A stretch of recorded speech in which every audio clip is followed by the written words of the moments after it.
Hey guys, welcome to my channel BBT by Tellie. If you haven't subscribed yet, now is the time to click the subscribe button and click on the bell icon for notifications every time I post a new video.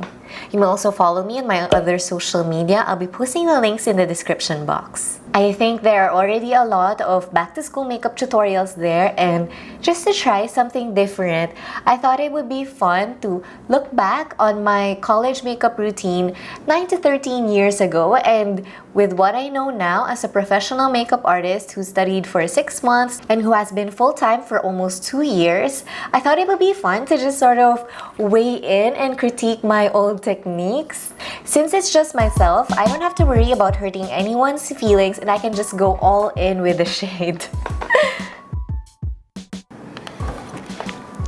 Hi guys, so I'm gonna take you through my college daily makeup look 9 to 13 years ago. This is in commemoration of all the students that are gonna be going back to school this month. Okay, so it always starts like this. I would always have this towel on my head because I was doing this 2-in-1 thing where I was trying to get as much sleep as I can, so I would be drying my hair at the same time that I was doing my makeup. I'm gonna go straight to concealing my dark circles, and for the first thing that I put makeup on when I was starting to do makeup, I used to use the MAC Studio Fix Concealer, the one in the pot. The closest approximation I have is the Kate Stick Concealer. And so this is the super disgusting part. I, with my super duper dry skin, would never do any kind of skincare with just the moisture from my shower, and thinking that I would sweat in school anyway because my university is known for denying students air conditioning, I would go ahead and apply concealer, which was my first step back then. I was confused between going lighter or matching my skin tone. Dark circles were a huge insecurity to me back then. I thought that going light would sort of cancel out more of the darkness. But of course, now we know that if you put light concealer over dark under eye circles, it's just gonna highlight and emphasize that more. Okay, and then if I'd had any other spots like I do here, here, I would also go over them with a dot of concealer, concentrating the product on the center of the spot, and then just sort of erasing the border.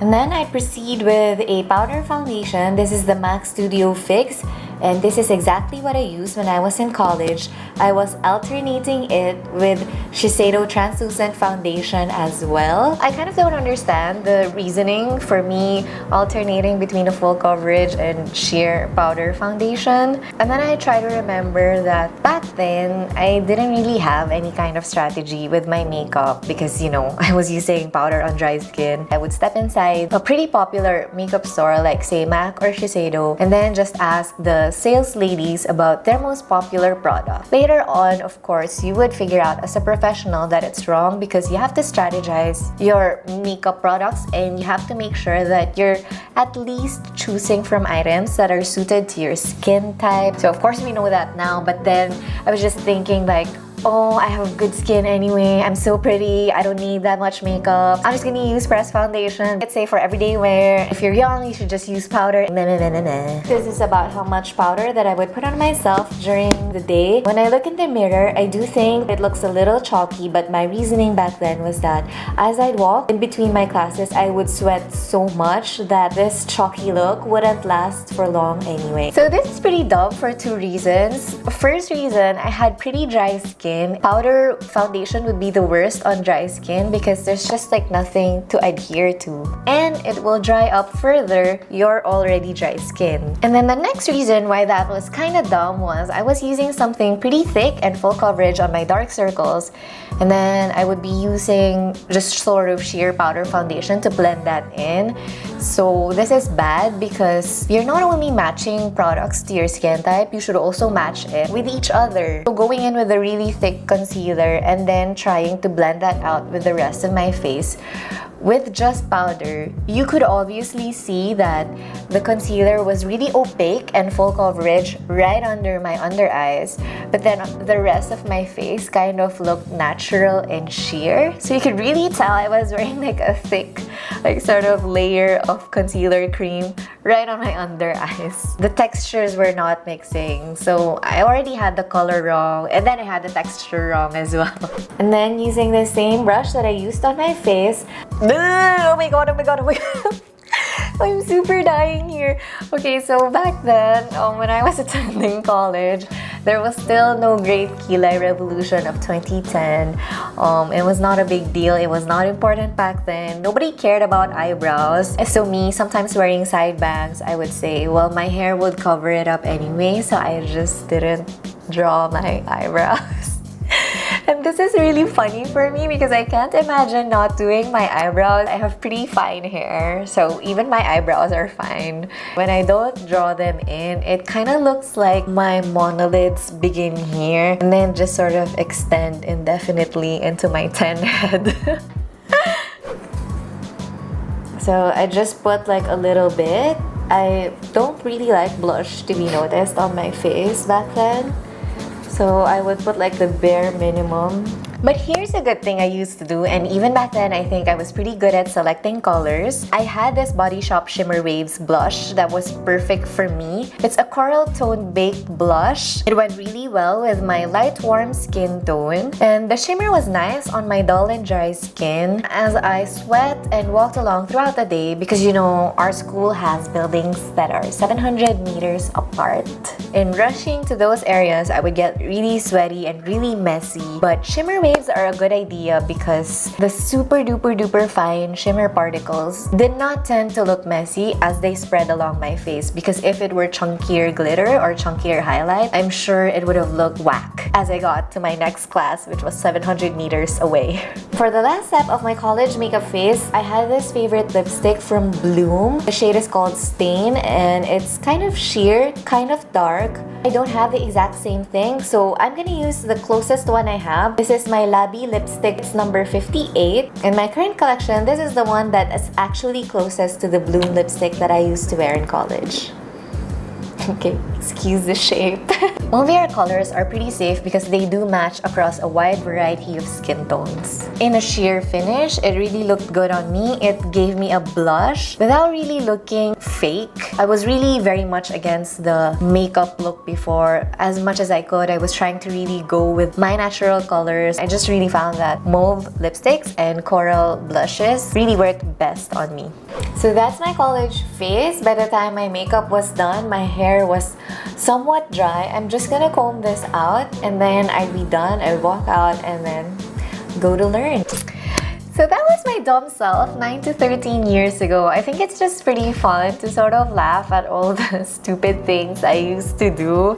I was pretty shocked. You know, when I came into this, I expected to just sort of like be hating and laughing at myself like almost a decade ago, but I'm actually pretty shocked that I did a lot of things right. I guess I always had like some kind of skill with makeup artistry, and when I took up formal education, it just helped me become more guided and more consistent in making right decisions for myself and the people on my makeup chair. I'm just gonna try to make a final tally and see like how it went. So it was pretty funny that I never did skincare. Even I knew back then that I had dry skin. I thought it was perfect in the way that I didn't have a lot of acne, but I knew I was dry and I knew that dry skin did not look good. It's not a bad thing to use a full coverage concealer, but it is kind of dumb to try to blend that with the rest of your natural bare face using sheer powder foundation. It was also really wrong of me to try to fight the darkness of my dark under eye circles with lighter concealer because that really looked dumb. I looked like I had those tanning booth goggles even though I wasn't tan at all. So I was pretty shocked remembering how good I was with colors. I wasn't working off of sales lady recommendations. I was choosing myself. I really felt like these sort of paler, peachier colors would look good on me. And even now, I still think that the colors I used back then were really good, even though they may not be the trendiest right now. I was achieving the color and the sort of overall look that I wanted. Okay, it was so bad for me to never do my eyebrows. So I think if it's a personal choice, if you really don't care about doing your eyebrows, then you totally don't need to. Back then and even up to now, I feel like I have a really wide forehead and I know I would have to sort of frame and break that length with some eyebrows. The second good thing that I did is choosing the lipstick. A sheer mauve lipstick might not be the trendiest right now. I mean, I super love velvet mattes right now, but for the lip look I was trying to achieve, I was achieving it perfectly well. So this is my scoreboard. I did 4 things awfully wrong and 2 things right. I mean, pretty good considering that I was just a makeup enthusiast back then. I still had this attitude that I don't need a lot of makeup and that I did not need to know much about it. So of course, things change. Here we are, professional and full-time makeup artist. So I'm curious, what was your college makeup routine like? Do feel free to share in the comments and let's just chat about it, or you can drop your links if you have a tutorial yourself. If you guys enjoyed the video, please give it a thumbs up and I'll see you guys on the next one. Bye!